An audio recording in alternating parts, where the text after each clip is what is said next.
All right, Well, Sterling Drinks with us. Finally, yeah, man. The sophomore EP is getting ready to drop. We've already heard Highway 200. Thanks for yeah. coming back to the show. It's been a minute. Thanks, man. Thanks for having me. Thanks for sharing the music and the love, man. Always. Yeah.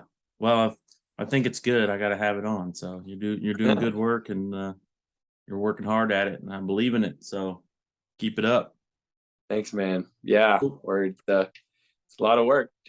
But we're glad to be doing it. I've got a good band finally, and a good team, small team behind me, helped me put music out, and we just gotta hope people like it, and that we can keep making more. Right. So this is the sophomore EP, Mhm. to Roll the Dice, which I loved, by the way. I thought there were some great tunes on there. Thanks, man. Yeah, yeah. Roll the Dice was our first one to release about this time last year. And so that was my very first release of music about a year ago. Crazy to, it feels weird. It feels like it's been longer and it feels like it's been shorter, but and now we've got Highway 200 out as of Friday. And so it's a 6-track EP. We also have vinyl coming soon, but that's it's on its way. But CDs are available, and you can find it anywhere you can find your music. So maybe we'll find us in a town near you. So you never know. Yeah, I hope so. Mm, yeah.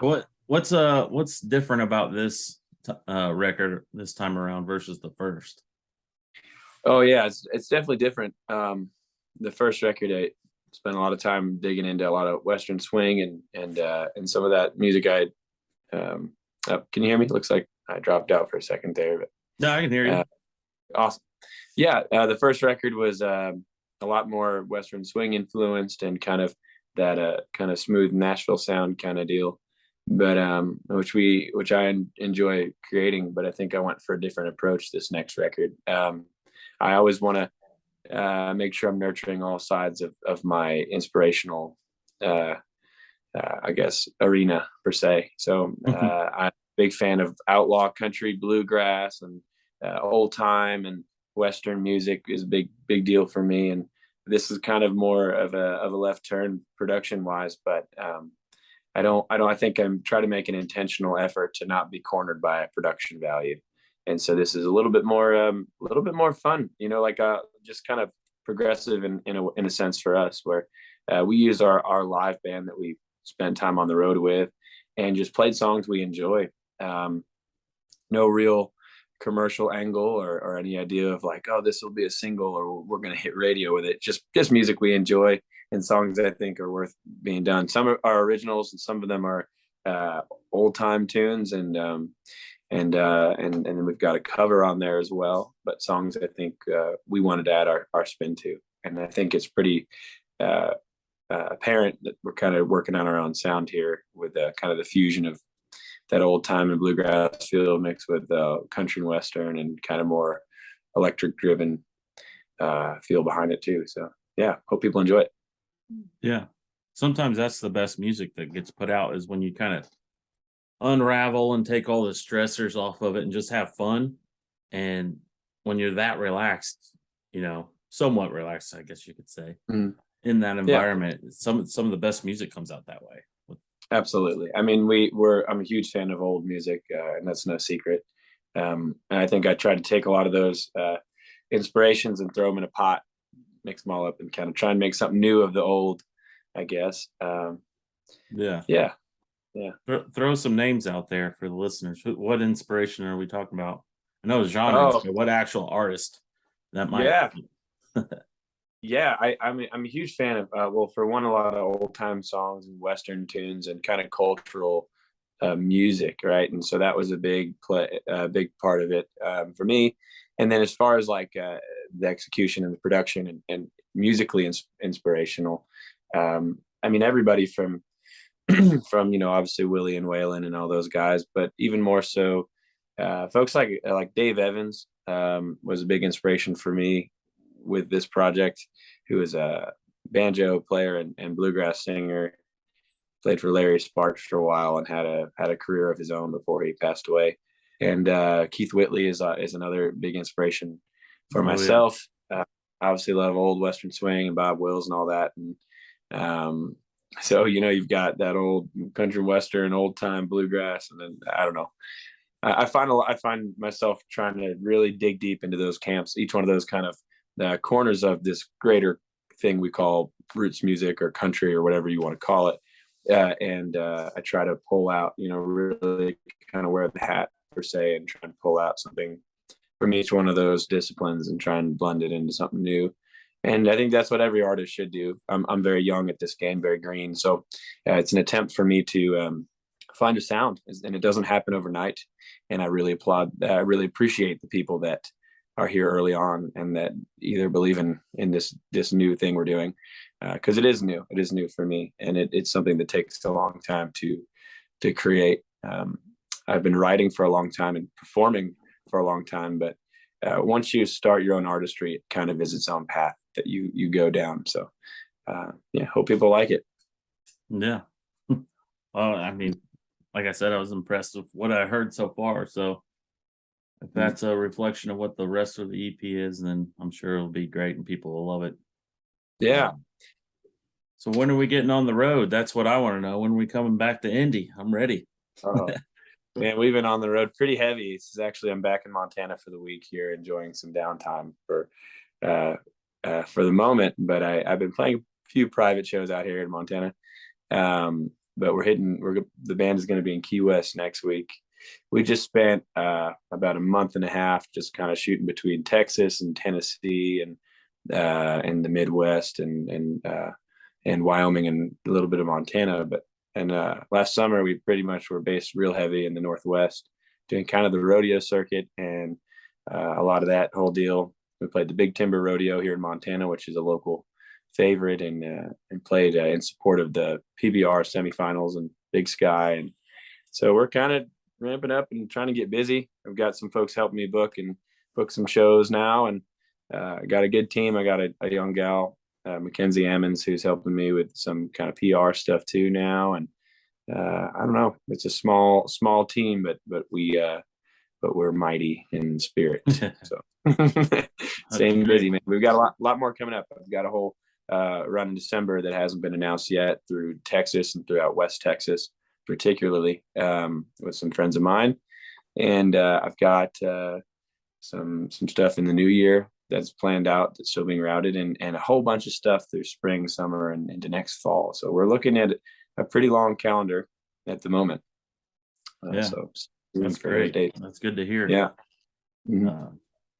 This is kind of off topic, but did you make it on World Star? Did I see something? Are you World Star famous now? I am, Justin. Thank you for noticing that. I am a celebrity on World Star. A lot of people know me from my dirt kayak video of me and my good buddies here in Montana going down a hill. In a hill is kind of a soft. You can't really tell in that video how steep that whole incline is, but it was fun. I've got some eclectic friends here in Western Montana, and if you've ever spent time here, you know that it is a destination for a lot of outdoorsy people. And so some of my buddies are in the ranching world, or hunters, or fishing guides, or some form of backcountry activity guide or something. So we've kind of I don't know, we like to have fun. So we just spent what was it, a couple days ago, must have been Wednesday or so, we went down and explored an abandoned gold mine. So we went down about 1,100 feet or so through an old collapsed gold mine and spunked our way through a couple little caves, and that was circulating around a little bit. I think World Star picked that one up too. So I think I don't know. You can find that's my music awesome, on World man. Star Hip Hop, everybody. Yeah. I want to go to an old cave mine or an old gold mine and find a cave. It was fun. When you have friends that are weird enough to do eclectic activities like that, make sure you take them up on it. And I have plenty of those out here. So I make sure I have fun all the time. That's great. Yeah. So what's some of these songs coming out? We got Highway 200. That pretty much explains what it is on your travel. Yeah. That's a track. Well, that track is really about this part of Montana and spending time out here and ranching and getting to kind of live that lifestyle. It's often glorified and I think every element of it has always been glorified, even from the people involved. Otherwise people probably wouldn't do the job if they didn't have some form of romanticism for it. But it was kind of my attempt to maybe demystify it a bit.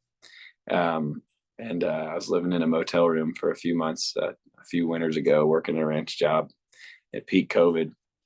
And so it's kind of just a tale of my time there, mixed with some inspiration from a local rancher that I had spent time working under, and his story too, which really inspired me to write the song. So it's a fusion of his life and mine, and kind of one deal. But Highway 200, yeah, go check that out. That's the title track.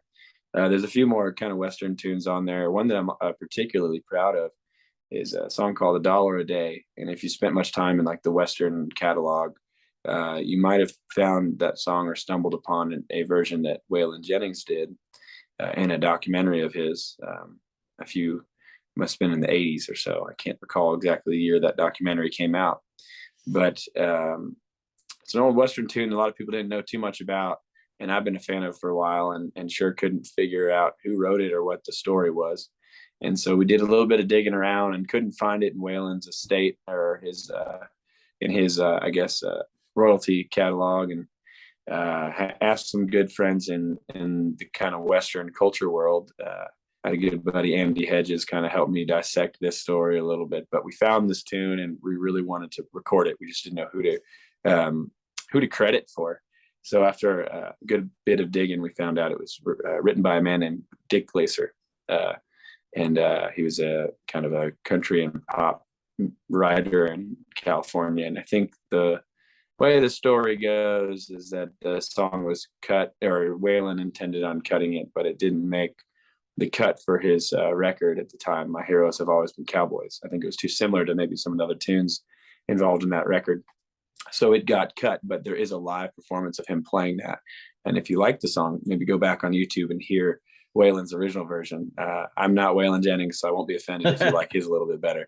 But to my knowledge, I didn't know of anybody that had cut it and put it out on to record, and so we wanted to do a version of it. So we put that one on the record. That's awesome. At least the way I would like to. Yeah. Yeah. So, that's great. Then thanks, man. You did In the Pines.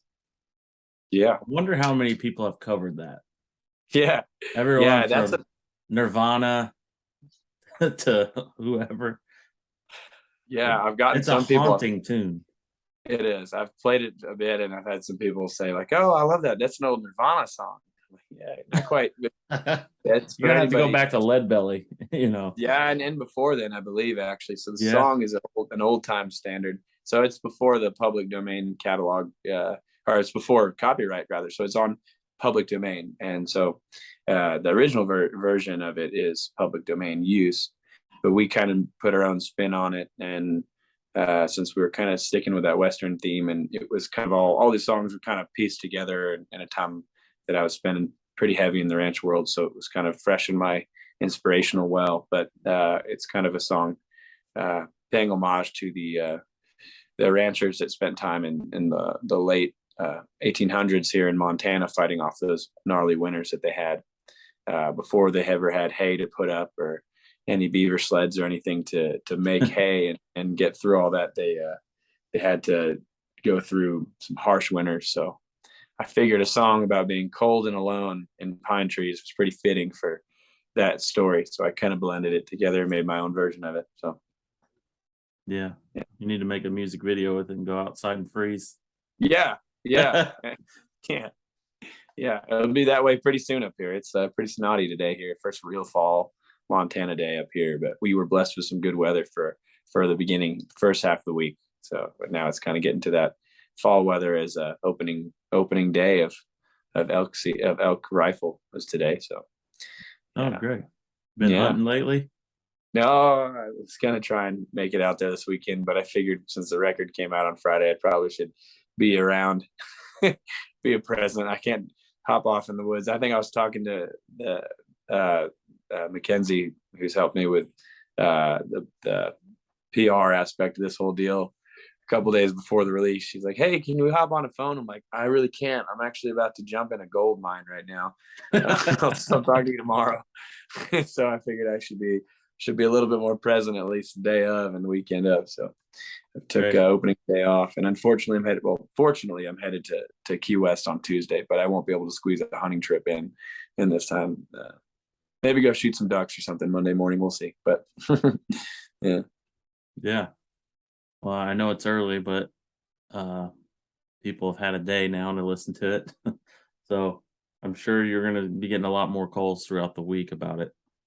Yeah, it's been pretty well received in our little circle of people that like this music, and that means the world to me, man. I mean, those are the people I really, their opinions do matter to me, and of course I make music for myself, but music is something to share, and it's always a great sign if people uh, can give you any recognition. I truly appreciate that. Yeah. Well, man, I won't keep you any longer. Appreciate you being on. As always, you're always welcome. Hit me up when you're in town. Yeah, Any I will do. last words? Um, Go listen to Highway 200 on Spotify and iTunes and Apple Music and anywhere you can find music. Go make sure you like it or add it to a playlist of your very own for your summer or your fall or winter playlist. So yeah, Yeah. give us a listen. Come on, let me know what you think. Yeah. And also, I'd go one step further and then share it with someone that doesn't know anything about this music. Yeah, That's that. the what we got to branch out and grab them all. Yeah, grab them all, bring them all into the fold. It seems like this whole thing is growing, man. Seems like a lot of people are catching on. So It is, and that's weird. Like, especially in music, everything's like in a wheel. Certain themes or fads or whatever popularity stuff will just eventually make its way back around. And mhm. I feel like right now, a lot of that is coming. I mean, the music industry is getting flooded with music for sure, but a lot of it's starting to turn out really good. And this old Yeah, Western theme coming back, folk music. There's like another miniature revival coming back in the folk world. It feels like I right. don't know. It's a good time to be a listener. I would say. Yeah, absolutely. And as a fan of music, I can 100% agree with you. Glad to see a lot of people making good stuff and getting recognized for it finally. So Yeah. yeah, yeah, Right on, man. Well, I'll catch you later. Appreciate it. yes, sir. And Thanks for having me. we'll see you next time. And for the listeners out there, check out the website. It's www.coyote radio show and podcast. That's a brand new site. We're going to have merch soon. There's a Patreon link down below in the description if you want to help out, support what we're doing and spreading good music. So, yeah, find us there. See you, buddy. See you, buddy.